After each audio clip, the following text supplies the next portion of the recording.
ચોથા મહિનામાં વરસાદ પડ્યો તો તારનું ભરાઈ ગયું છે, આ બધું થઈ ગયું છે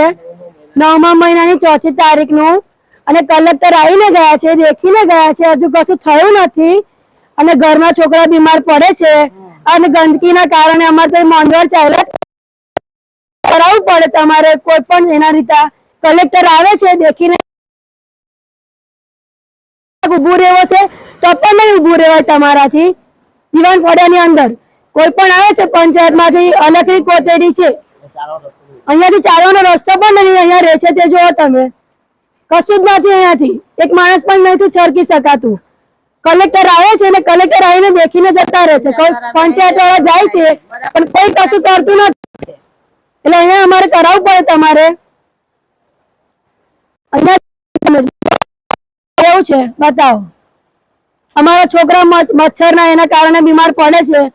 ઘરે ઘરે ડેન્ગ્યુ થઈ જાય છે, કલેક્ટર પણ આવે છે તે પણ કશું નથી કરતા, પંચાયતમાંથી આવે તે પણ નહીં કરતા, કોઈ જ કશું કરતું નથી, કોઈ જતા જ રહે ખાલી, કોઈ જ કશું કરતું નથી, જોઈ જોઈને જાય તમારા છોકરા બીમાર પડે છે ઘરે ઘડીએ, હવે નહીં આવે, નહીં થાય તો ગાંધીનગર અરજી નાખવામાં આવશે, અહીંયાથી ઓનલાઈન જ અરજી નાખી દઈશું, અને વોટ કઈ પણ દીવાન ફળિયામાં મળે નહીં, સ્વાગત અરનું કરી દઈશું, સ્વાગત ઓનલાઈન માં કરી દઈશું અરજી, પણ